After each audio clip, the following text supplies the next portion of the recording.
সময় হয়ে গেছে।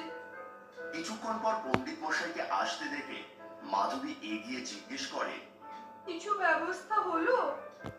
অনেক চেষ্টা করলাম, আজকে তো পুজো দিতে সেরকম কেউ আসেওনি। শেষে একজন চাষি পুজো দিয়ে গেল, কয়েকটা ফল আর দুমুঠো চাল। কি হবে? তুমি এখানে বসো, আমি তোমার জন্য জল নিয়ে আসছি। পণ্ডিত মশাই ঝোলাটা নামিয়ে বাড়ির উঠোনে বসেন, উমার সাথে চারজনের খেলা দেখতে থাকেন।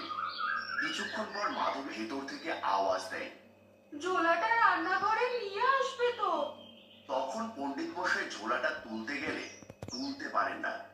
বারবার চেষ্টা করে বিফল হওয়ার পর তিনি বলেন, ঝোলাটা তো ভারী হয়ে গেল কি করে। ঝোলাটা খুলতে পণ্ডিত মশাইয়ের চোখগুলো বড় বড় হয়ে যায়।